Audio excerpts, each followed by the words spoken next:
Takže vítaj v tomto videu. V tomto videu by som sa snažil priblížiť. Začnem tak veľmi zďaleka a postupne sa budeme zameriavať na takú hlavnú časť toho videa.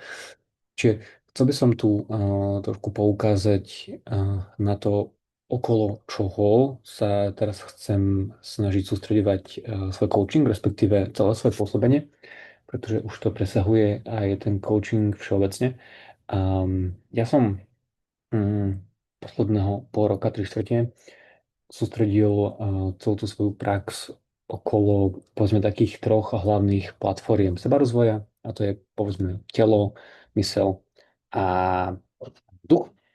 Avšak čím ďalej žijem ja v tých svojich um, okolnostiach, čím ďalej žijem ja svoj kontext, vlastne už mám 1,5-ročného syna, s manželkou sme spolu už 5. rok a tým ďalej prichádzam na to, že vlastne akoby ten zmysel toho seba rozvoja sa nachádza priamo v rodine.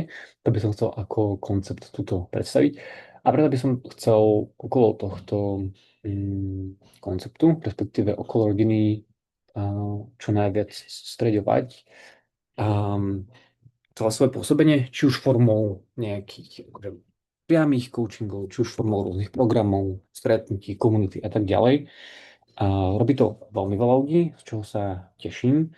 Na druhú stranu vždycky každý ten človek nechá svoj otlačok v každom nejakom svojom podnikaní, pôsobilosti a tak ďalej. A ja by som chcel vlastne odovzdať ten svoj nejaký otlačok ľuďom, čo by má zmysel.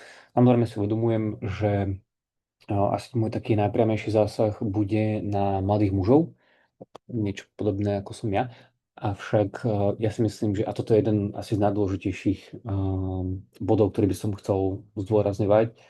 Mm, Musíme sa pozerať na všetko ako celok. Takže samozrejme aj na tú rodinu. Nie len vlastne na to, že ja teraz, keď som muž, tak z pohľadu muža a otca, ako muž a otec musím samozrejme rozumieť, ako funguje tá žena, ako funguje tá manželka, ako funguje tá partnerka. A musím samozrejme veľmi dobre chápať, aké má ona potreby a čo zase by ona, ako vlastne ona interaguje a funguje so mnou. Takže nechcem to úplne rozdielovať na to, že ako má fungovať otec. Samozrejme, áno, primárne to je moja tá najpriamejšia skúsenosť, ale na to, aby som aj ja sám bol úplný, potrebujem pochopiť, ako funguje tá opačná strana, tá opačná polarita, tá feminínna. Čiže aj tá rodina je vlastne, ono všetko musí fungovať nejakým spôsobom spolu v celku. A prečo vlastne si aj myslím, že tá rodina je najlepšia platforma pre seba rozvoj? No pretože na to, aby človek vlastne mohol všetko, čokoľvek, čo človek robí, tak vlastne sa deje v rámci tej rodiny. Ak človek vlastne chce odovzdávať zo seba niečo ďalej, ak chce človek, aby pokračovalo to jeho nejaké pokolenie a už keď príde to dieťa, už keď príde tá rodina, tak človek je jednak najviac skúšaný, jednak najviac ho ten život nejakým spôsobom tlačí do toho, aby sa zlepšoval, a to považovali aj naši predkovia. Vlastne dieťa považovali naši predkovia za takú ultimátnu formu tvorby. Takže hovorí sa aj tak, že najlepšia platforma je rodina, druhá najlepšia platforma sú vzťahy a tretia najlepšia platforma je podnikanie, alebo teda tvorba samotná. A preto naši predkovia povyšovali tú rodinu a to dieťa na to najvyššie, pretože doslova človek v tom dieťati vytvorí či už svoju kópiu, či už vlastne to, čo zo seba chce dať, a samozrejme chce, aby to dieťa bolo lepšie ako ten rodič. Takže toto je hlavná, taký hlavný základ, prečo sa chcem venovať tomuto. A tá rodina naozaj obsahuje všetky, pretože rodina obsahuje time management, rodina obsahuje management financií, rodina obsahuje tvorbu, rodina obsahuje asertivitu, zdravé vzťahy sám so sebou, vlastný sebarozvoj.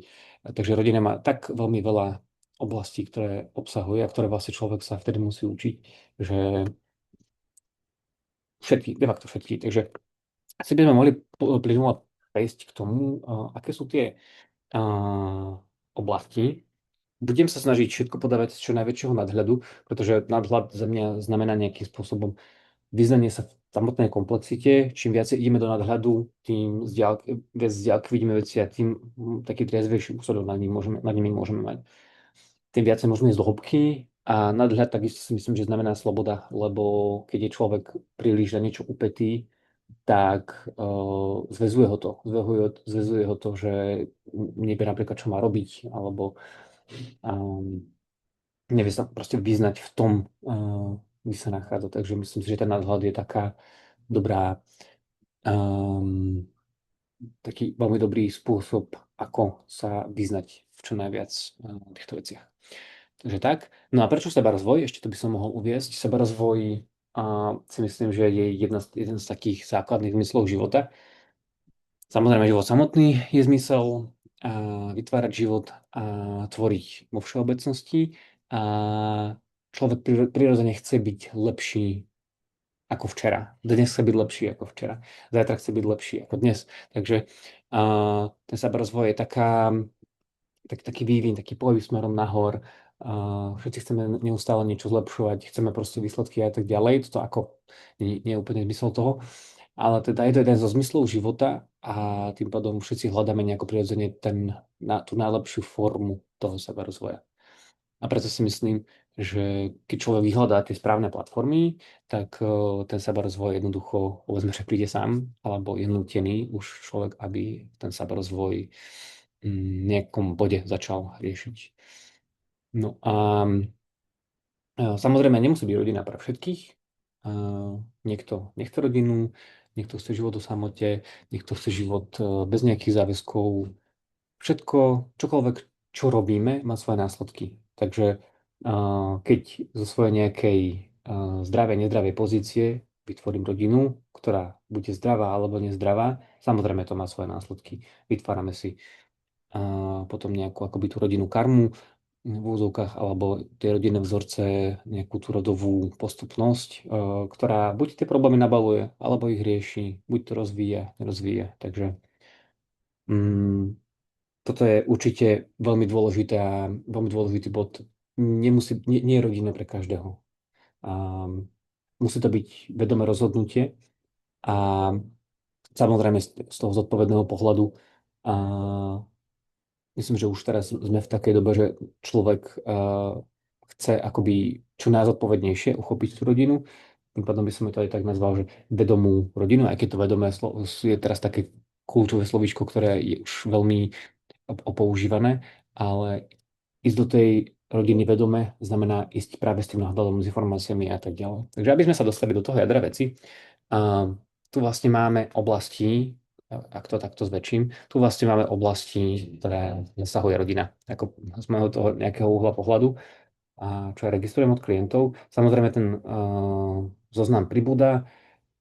Niektoré veci môžu znieť veľmi podobne, zatiaľ ich tak vnímam oddelenie, ale toto je niečo, čo si myslím, že by mal každý jeden človek dostať ako nejaké základné vzdelanie.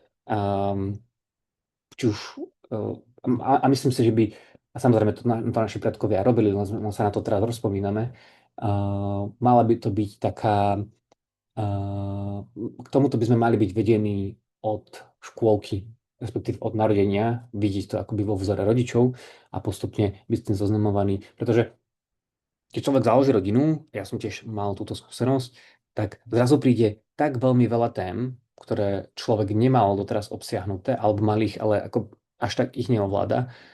A musí postupne hádať, respektíve musí postupne vystaviť sa tým rôznym problémom, témam a buď ich musí riešiť záchodu, alebo vlastne niekto si ich nemusí uvedomovať a bude musieť riešiť záchodu, alebo sa na ne aspoň trošku predpripraví, lenže keď sa aj predpripravuje, povedzme to, ten čas, kedy je pred tehotenstvom alebo počas tehotenstva, alebo už počas toho, keď sa to dieťa narodí, je to obrovský tlak na to, aby človek tieto témy dokázal s nejakým triezvým a naozaj s nejakou reálnou skúsenosťou obsiahnuť. A to si myslím, že je veľmi dôležitá vec vzdelávať toto od malinkého mala, každého jedného z nás a mať proste znalosti v tomto, pokiaľ človek chce ísť tou cestou, že chce mať rodinu. Takže nejdem úplne od zhora dole, asi by som začal z takého toho um, nejakého zázemia, respektíve to asi, čo každému človeku príde najprv, kedy chce s tou rodinou nejakým spôsobom začínať. A toto zažíva do určitej miery aj bez toho, aby mal rodinu, či povedzme prejde vysokou školou, alebo proste prejde školou, človek sa začne žiť sám, alebo povedzme s rodičmi a postupne sa osamostatňuje a začína byť z neho dospelý jedinec. Takže čo začína riešiť, samozrejme, on sa napiem.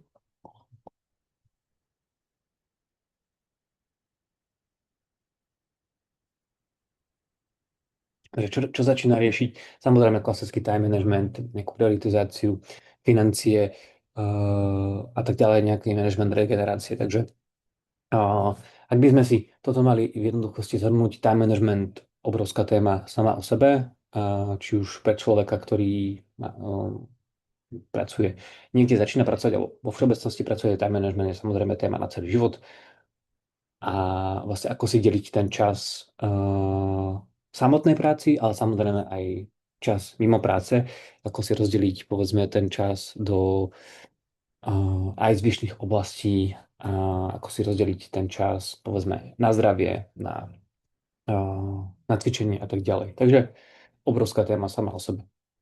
Prioritizácia. Takisto nielen prioritizácia samotná, usporiadanie si nejakých hodnôt, ale akoby je taká operatívne nasadenie tých priorít a čo kedy má ísť skôr. Povedzme, že je to niečo podobné ako time management, ale samozrejme um, je to, uh, je to skôr, ten time management je povedzme z pohľadu mechanizmu toho času, tá prioritizácia je to z pohľadu, čo je priorita robiť práve teraz, bez ohľadu na to, koľko času to zaberie. Ešte by som povedal. Áno, toto je tak, to ďalšie, tak niektoré sú tak samozrejme trošku nadsadené, pomenované, ale aby som to aj mal tak povedať, každý toto zažije, no nielen v rodine, kľudne v prevádzke, kľudne napríklad toto prevádzka tohto gymu, kde ja pracujem, a žonglovanie s miliónom povinnosťami, kedy naozaj je vždycky nekonečný zoznam nejakých povinností, ktoré treba vykonávať a vlastne to žonglovanie samotné, ako žonglovať s týmito vecami bez toho, aby to človeka prevalcovalo. Takže takisto je to veľmi podobné ako time management a prioritizácia, ale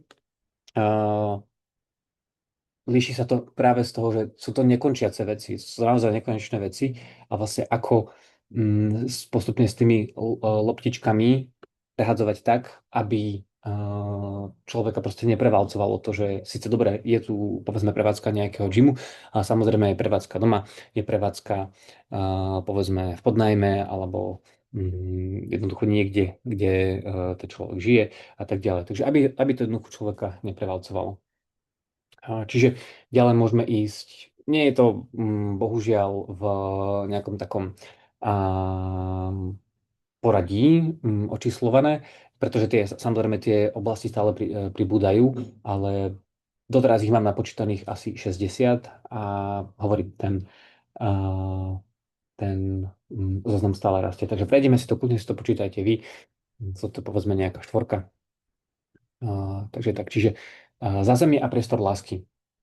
Velikánska téma práve z toho ohľadu, ako tvoriť to zázemie, čo človek v ňom chce mať, či si chce sám niečo postaviť, či si chce, alebo ako si vôbec predstavuje to svoje zázemie, či chce nejaký byt, či chce dom, či chce záhradu, či chce bývať v meste, mimo mesta.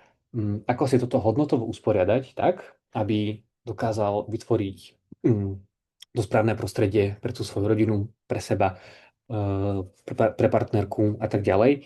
A povedzme práve akoby z takého toho trošku, nepoviem, že romantického, ale aby jednoducho vytvoril v tom priestore nejakú harmóniu, aby tam proste ten život naozaj kvitol a aby sa ten priestor vyladil do toho, do takého stavu, kedy sa tam veľmi rád vracia, aby nemal stále niekde v podvedomí, že až tak sa mi to nepáči, stále chcem hľadať niečo nové, či už niekde kam sa presťahovať, alebo či už niekde niečo, kam by, kde by mohol jednoducho ten svoj život presunúť.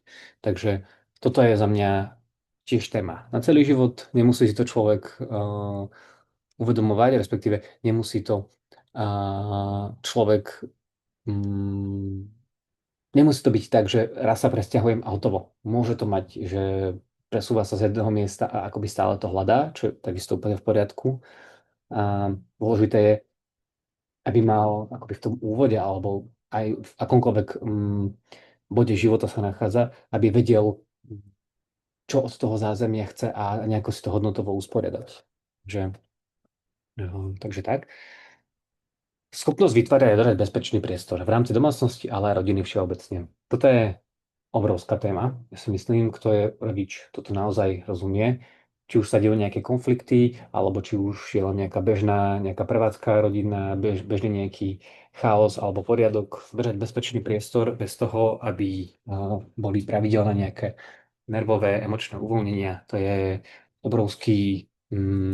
obrovská zručnosť, ktorú keď človek postupne buduje, to je naozaj neoceniteľné. Takže držím palce tomu, kto takéto niečo sa snaží sám pre seba budovať.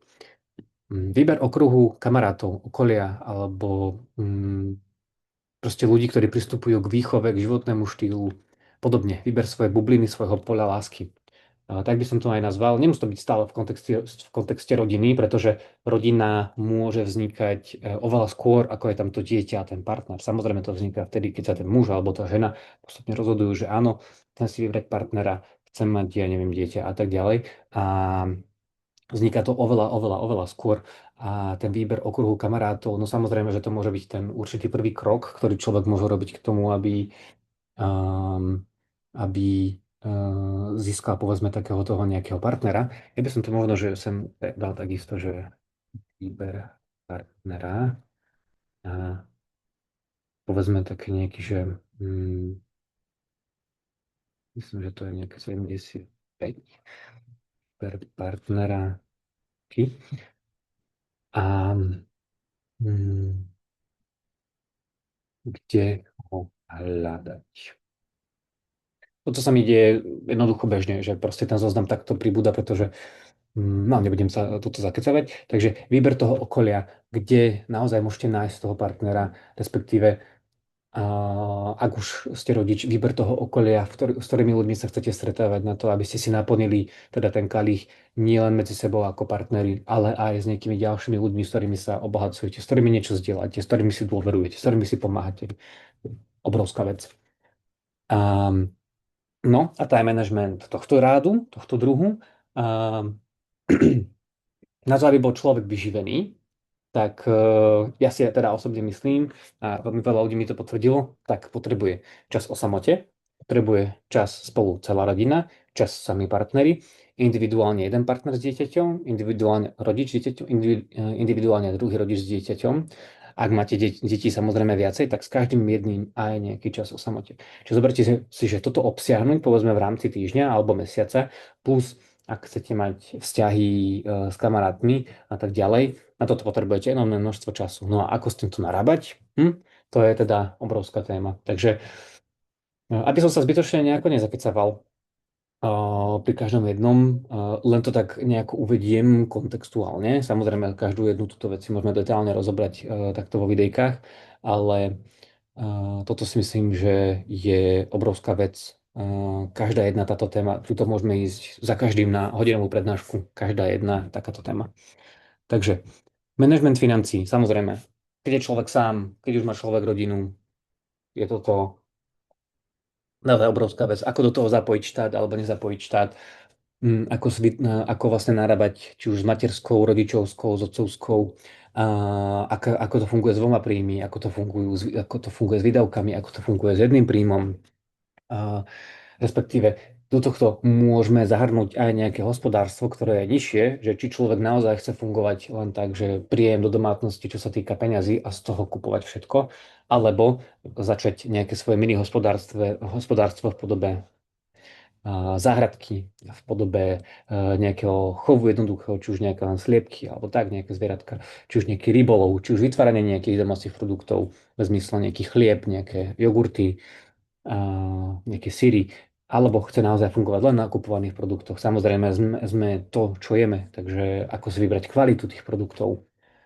ako to finančne zvládať tak, aby to vlastne bolo únosné, lebo keď už sme traja alebo štyria ľudia v domácnosti a kupovať si vysokú kvalitu produktov, to vôbec nie je sranda, plus ako si vyrábať, ako si zháňať dodávateľov, mať stabilného dodávateľa už len na vajíčka, na kvalitné vajíčka je akože veľmi, veľmi veľká vec, takže manažment financií a hospodárstvo naozaj velikánska téma, ako uchopiť ten nejaký príjem, ten nejaký vstup do domácnosti. Pretože samozrejme môžeme sa venovať čo najväčším príjmom. A vlastne toto môžeme ešte sem zahrnúť, manažment financií, ak človek teda je zamestnanec, ako vlastne v tom zamestnaní nejako rásť, alebo ak je podnikateľ, ako si vytvárať nejaké tie streamy, nejaké tie prámenie toho, ako vlastne do toho podnikania vstupujú tie peniaze a to samozrejme zaberá veľmi veľa času. Samozrejme veľmi veľa času zaberá na samotná údržba a takého nejakého podnikania, čo stojí réžia podnikania. Takže toto sú obrovské veci, ktoré človek musí zahrňať do toho, pokiaľ chce manažment financií naozaj zobrať zodpovedne do hĺbky. A dal som sem teda výber partnerky a partnera. Samozrejme, toto je obrovská téma pre mladých ľudí, obrovská téma pre tínedžerov. Možno, že aj, že kedy začínať. Áno, môžeme to naozaj toto vrstiť do takého obrovského okruhu tém. A toto všetko musíme učiť. Jednak toto sa môžu učiť aj dospelí, lebo veď práve teraz veľa ľudí zažíva rozvody v 50-ke a znovu si hľadajú tých partnerov. A ako si ho vlastne nájsť? Ísť do baru, ísť do klubu? Alebo kde vlastne chceš nájsť toho, toho svojho partnera? Samozrejme, že to prostredie, kde ho stretneš, pravdepodobne takú kvalitu od toho partnera môžeš očakávať. Takže kde hľadať partnera a ako si ho vybrať? Veď to je téma, ktorá ovplyvňuje veľmi veľkú časť toho života, možno, že aj celý život. Takže, no nie možno, že určite celý život, takže velikánska téma na dlhé hodiny. Takže to by som zobral z pohľadu toho nejakého hlavného okruhu zázemia. Môžeme ďalej pokračovať zdravím. No, takže vidíme, že obrovský dlhý zoznam. Ja by som to nazval z pohľadu teda toho mentálneho zdravia, alebo začneme, dobre, už sme začali mentálne zdravie, čiže zdravie si rozdelíme na mentálne a telesné. Môžeme tam trošku zahrnúť aj to duchovné. Duchovno bude nejaká samostatná téma. Takže tolerancia. Čo je to vlastne tolerancia, zdravá tolerancia a s toleranciou ako nejako narábať v rámci výchovy, v rámci partnerstva a tak ďalej. Obrovitánska téma. Takisto empatia, veľmi skloňovaná. K nej ešte menej známa plus sympatia. Sympatia. Pretože neexistujú len empati, existujú aj sympati. Z pohľadu analytickej psychológie sme jedno alebo druhé. No, sme oboje, ale primárne sme jedno alebo druhé. Takže čo je to vlastne empatia, čo je to sympatia, ako sa používa, či som sympat, či som empat. Obrovská vec. Asertivita, takisto v rámci vzťahov, v rámci práce, v rámci detí a tak ďalej. Obrovská téma. Povedzme aj nejaké udržiavanie si hraníc, vytýčovanie si hraníc, štandardov a tak ďalej. Čiže sem ideme už, budeme trošičku skákať, jednoducho nevyhneme sa tomu už v samotných videách, kedy pôjdeme do hĺbky, toto bude asi skôr reálnejšie, nejakým spôsobom realizovať nejaký taký, akože povedzme, nie ani že chronologicky, ale takú nejakú logickejšiu postupnosť, tu sa tomu bohužiaľ nevyhneme. Takže psychológia, otec a matka, respektíve ako funguje psychológia otca a matky spolu, ako vlastne, povedzme, vytvárajú ten vzťah, ako vytvárajú to pole, ako vytvárajú to dieťa, ako vytvárajú ten priestor a tak ďalej. Gigantická téma na veľmi, veľmi, veľmi dlho. Samozrejme k tomu spadá komunikácia medzi partnermi, ako spolu komunikovať, kedy, na akých úrovniach. Och, velikánske témy. No, psychológia otec a syn, samozrejme. Ako má otec pristupovať k výchove syna. Psychológia otec a dcéra. Ako má pristupovať otec k výchove dcery. Psychológia matka a syn. Ako má matka pristupovať k výchove syna. Ako má matka pristupovať k výchove dcery.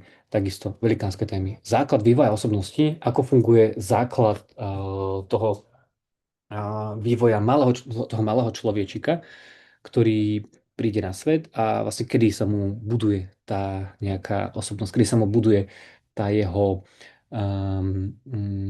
tie jeho vzorce, ako fungujú. Taký malý teaser, začína to ešte pred počatím. Keď naozaj pôjdeme do nejakej veľkej hĺbky. Takže, takže takisto velikánska vec. Toto by som to tiež tak nazval trošku s nadnesením. Telepatia v zmysle, čo chce dieťa alebo partner bez toho, aby to vyslovili. Takže povedzme taká nejaká všímavosť, také nejaké povedzme vnímanie tej jemnohmotnej úrovne, pretože človek komunikuje neverbálne samozrejme a človek komunikuje veľmi veľa spôsobmi a vlastne ako sa naučiť, toto vie potvrdiť snáď veľmi veľa partnerov, ako funguje proste tá chémia medzi nimi aj v zmysle tej nejakej komunikácie. A pochopenie partnera a partnerky, myslím, že sme to už mali.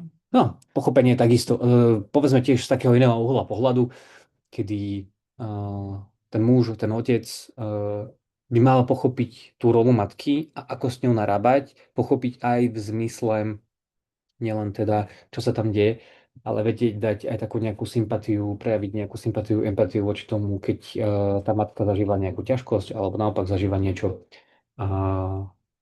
niečo pekné. A čo by mal proste kvôli tomu, uh, čo by mal kvôli tomu takisto aj on cítiť. Ako sa voči tomu zachovať? No. Pochopenie dieťaťa, ktoré sa nevyjadruje slovami, ale svojou špecifickou rečou. Takže ako sa naučiť komunikovať s tým dieťaťom mm, tie prvé momenty toho života, ako sa na neho naladiť tak, aby ste mu vedeli rozumieť. Riešenie situácií, ktoré sme v živote nezažili a musíme ich riešiť hneď tu a teraz. Takzvaná fluidná inteligencia. Takže povedzme, že to patrí do toho time managementu, ale samozrejme aj do takého toho nejakého mentálneho pola, kedy zapájame naozaj tú inteligenciu, ktorá aktivuje sa, povedzme, možno za určitých okolností diskomfortu, kedy to možno človek aj úplne čaká, že čo zo seba nejakým spôsobom dá. Takže, že asi tak. No, kultivácia mužskej a ženskej energie. Vlastne ako obsahuje muž mužskú a ženskú energiu, ako žena obsahuje svoju ženskú a mužskú energiu, ako sa dá takéto niečo kultivovať a tvoriť v sebe, ako ovplyvňuje, povedzme, prostredie, či už kultivuje muž mužskú a ženskú energiu opačne. Takže velikánska téma. Práca s traumami, či už povedzme na tej psychologickej úrovni, alebo v tej výchovnej, častokrát sa môže tá trauma uložiť až v tele, čo hovorí psychosomatika. Povedzme trauma aj na základe na základe rodu, respektíve rodová trauma, velikánske témy. Schopnosť vedieť, poradiť, vyjadriť kritiku, spätnú väzbu s rešpektom, že partnerka alebo partner ju nemusí hneď prijať. Takže povedzme tiež taká nejaká komunikácia, čo by tá komunikácia mala obsahovať. Sekundičku.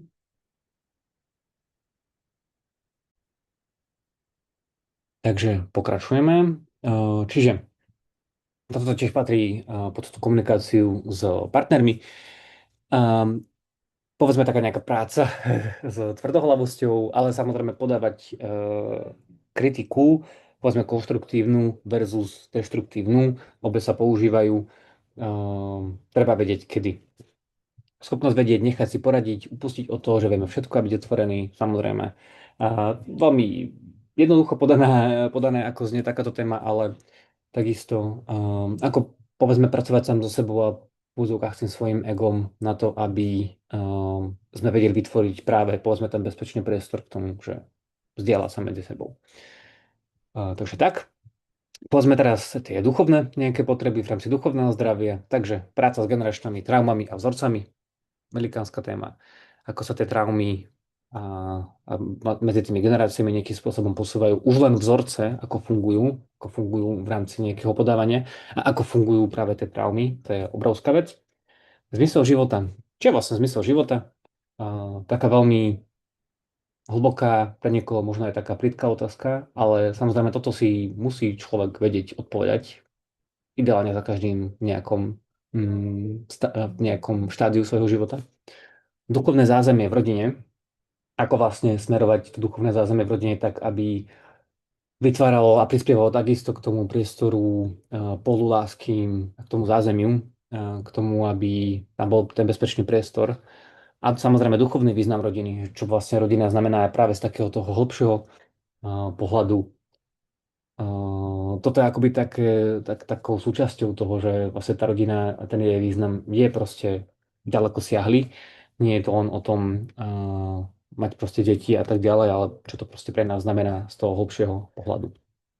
Takže na sexualitu ešte nejdeme, ale malo by tu byť zdravie z fyzického. Áno, tak sme tu. Čiže fyzické zdravie, cirkadiálny rytmus, čo je to vlastne, ako by mal fungovať ten spánok, ako cirkadiálny rytmus funguje z pohľadu, povedzme, ja neviem, tvorby melatonínu, tvorby kortizolu a tak ďalej, fungovanie bez pravidelného spánku, keď niekto musí pracovať na nočných, alebo nemá proste stabilný režim, alebo je nutený pracovať v noci z najrôznejších dôvodov. Samozrejme, dôležité veci na správne fungovanie nejakej energie. Strava, takisto veľká téma a určite veľmi individuálna. Má, povedzme, nejaké všeobecné rysy, ale určite má aj nejaké individuálne rysy. Pohyb, čo vlastne pohyb predstavuje pre telo, ako si zabezpečiť dostatok pohybu a dostatok, povedzme, toho tréningu, dostatok toho, aby človek vedel to telo využívať tak, aby mu slúžilo čo najdlhšie, čo najzdravšie. Hormóny ženy a ako menia aj fyzický a mentálny stav, hormóny muža a ako ovplyvňujú mentálny a fyzický stav. Samozrejme, hormóny ženy trošku viacej poznáme, respektíve trošku viacej sa o tom rozpráva už teraz z pohľadu toho cyklu a tých nejakých 4 fází a tak ďalej. Ale samozrejme aj muž má jeho nejakú fázu, má svoje hormóny a takisto ho veľmi ovplyvňujú. Takže tiež dôležitá veľká téma. Máme tu teda poďme asi odtiaľto. Takže sexualita. Takisto obrovská téma. Um, Možno by sme ju mohli považovať v úvodzovkách za nejakú tabuizovanú, ale ja by som to úplne nerobil.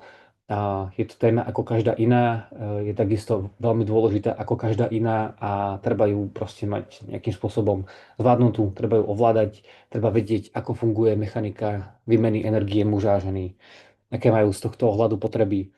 A nielen akože z pohľadu tej sexuality, ale aký má aj hlbší taký nejaký význam, tá samotná sexualita, ako ovplyvňuje či už ten dennodenný život, alebo ten všeobecný život a vlastne na čo slúži. Povedzme, je tam zásoba tej energie muža a ženy na to, aby vedeli fungovať, ale samozrejme slúži aj na to, aby mohlo prísť ku stvoreniu dieťaťu. Čo to znamená z pohľadu najrôznejších pohľadov to stvorenie dieťaťa, čo znamená tehotenstvo z pozície matky. Samozrejme, matka je tehotná, ale to neznamená, že otec je len nejaký genetický materiál. Čo znamená tehotenstvo práve z pozície toho otca a ako by sa voči tomu mal správať, pretože otec aj počas toho tehotenstva má obrovskú rolu k tomu, ako sa cíti žena, ako sa vyvíja ten plod a tak ďalej. Možno viacej z toho abstraktného, možno viacej z toho, povedzme, psychologického, ale o to je to dôležitejšie. Povedzme, tá rola otca všeobecne je trošku abstraktnejšia ako tej ženy, pretože tá žena má priamu interakciu s tým dieťaťom, či už v podobe toho, ako sa v nej rodí, z toho pôrodu, laktácie a tak ďalej. Ale samozrejme, otec je neodlučiteľnou súčasťou celého toho nejakého systému. Takže tak, prečo vôbec splodiť dieťa? Prečo by to vlastne človek mal chcieť? Veľmi dôležitá otázka. rola otca a matky, akoby také oddelenie, nielen teda v rámci plodenia, ale v rámci akoby takej všeobecnej roviny. Plodnosť, či už z pohľadu muža alebo z pohľadu ženy. Dve témy, ktoré mm, takisto môžu riešiť partneri naraz, môžu riešiť partneri individuálne. Poporodná depresia ženy. Takisto už teraz sa o tom debatuje, čo sa deje vlastne s tou ženou po porode. Mm, Myslím, že 3 roky trvá, kým sa dostane do rovnakej hormonálnej, do toho rovnakého hormonálneho koktejlu ako pred pôrodom, takže sú tam obrovské zmeny. Ale takisto poporodná depresia muža, pretože mm, tá mechanika rodiny a partnerstva sa úplne zmení tým dieťaťom. A tí muži to takisto začnú potenciálne veľmi neskoro zisťovať, objavovať a ako sa v tom orientovať, ako sa v tom nestratiť, ako sa stratiť sám v sebe, ako nepodľačať samého seba. No, môžeme o tom rozprávať veľmi dlho. A vízia medzi partnermi, ako si ju tvoriť, ako ju budovať, ako ju aktualizovať, ako ju žiť, ako si udržať lásku medzi partnermi v rodine a vo svojom poli. Toto je tak velikánska a tak nádherná téma, ako si udržať lásku, ako si vytvoriť nejaké návyky voči láske, ako si tú lásku dať ešte predtým, než vôbec začne ten vzťah samotný, než začne vlastne ten proces toho privedenia dieťaťa na tento svet. Nádherné témy. A práva láska. Čo je to vlastne láska? Ako vyzerá tá je pravá podoba? Výchova sama o sebe, čo by mala obsahovať, samozrejme má to veľmi veľa podtém, ale výchova vlastne odovzdávanie a tvorba identity toho dieťaťa, výchova seba samého, samozrejme, ako vychovávame proste samého seba. Ďalšie bežné veci typu zdravie, fitness, mentálne zdravie, strava a podobne, to už sme síce mali popísané hore, ale povedzme ten nejaký fyzický tréning a ako vplýva na všeobecné aj, alebo teda povedzme, že ako to zdravie, ako sa roviny zdravia, telo, hlava, duch navzájom prelínajú. Napríklad ako ten mentálny stres sa prenáša do tela a opačne a tak ďalej. Takže tak. Toto sme prešli. Hlavné okruhy zdravia mentálne. A tu som vlastne pomenoval bližšie tú výchovu. Seba výchova, kontrola reakcií pod stresom, ako vlastne by mal človek reagovať a vedieť regulovať, povedzme, tých emócií, schopnosť vypnúť hlavu. Veľká téma primárne pre ženy, pretože my muži trošku lepšie tú hlavu vypíname, žena je vlastne tak kontinuálne vedená. Vedieť oddychovať. Nie vtedy, keď si človek vyberie, ale vtedy, keď je na to čas. Samozrejme, vedieť oddychovať samo o sebe je téma a vedieť oddychovať vtedy, keď na to až tak nie je čas. Takisto druhá samostatná veľká téma. Regulácia emócií, to už som hovoril, nielen teda v rámci stresu, ale sama o sebe a výchova detí, výchova medzi partnermi takisto. Takže ten zoznam ide veľmi, veľmi, veľmi doširoka. Ja sa budem snažiť každú túto tému spracovať aj do hĺbky, aj tak, aby to bolo únosné. A týmto by som chcel položiť taký základ, povedzme, tak vo všeobecnosti do priestoru. Viem, že sú odborníci určite, ktorí povedzme pod každú tú jednu tému nejakým spôsobom patria, ale ja to chcem všetko združiť do takého jedného celku a do takého celostného poznania. Minimálne, aspoň nepoviem, že úplne po povrchu, ale tak aby to bolo také všeobecné vzdelanie a kde človek potrebuje sa pohybovať ešte viacej do hĺbky, tam nech ide, tam nech si nájde odborníka. Ale dať toto do nejakého jedného celku, to je dosť výzva a práve takýto nadhľad, získať takýto nadhľad, to je takisto nejako zovšeobecniť, dať tomu nejakú metodiku. To je myslím si, že čo jednoducho treba práve toto. A či už posúvať to k tej mládeži, ktoré by som sa ja takisto chcel venovať postupne cez teda tínedžerov, ale povedzme, že aj detí, tínedžerov, dvadsiatnikov a tak ďalej. A myslím si, že tu máme veľmi veľa práce a každý jeden dospelý sa určite potrebuje zoznamiť so všetkými týmito témami, pretože v určitom bode sa nevyhneme tomu, že by sme takúto nejakú tému hoci ktorú tému, ktorá je túto popísaná, v určitom bode sa nevyhneme tomu, že sa s nimi stretneme. Takže potrebujeme mať s nimi minimálne nejaký taký základný kontakt. A v bode, kedy mm, treba riešiť nejakú tému viac do hĺbky, ísť za nejakým odborníkom, možno za nejakým koučom, poradcom a tak ďalej. Takže toto bola moja taká nejaká hlavná myšlienka, uviesť tú rodinu ako najlepšiu platformu pre seberozvoj. A mne to dáva obrovský zmysel uchopiť to takto systematicky. Hovorím, ten zoznam sa zväčšuje, takže nebude toto videjko samo o sebe až tak dôležité, ako práve tie videjka, ktoré tu budem nejakým spôsobom združovať.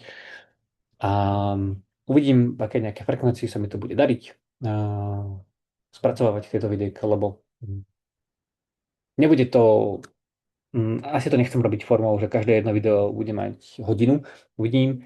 A kto bude chcieť proste, buď si môžeme dať nejaké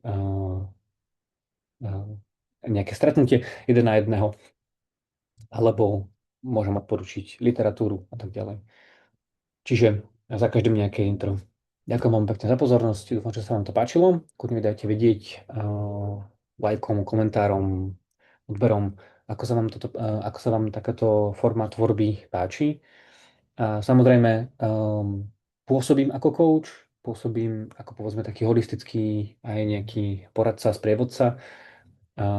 Pokiaľ mi aj vy dáte nejaké také základné intro do toho vášho života, môžeme sa na neho pozrieť, uvidíme, ako sa s ním dá pracovať aj v kontexte teda rodiny.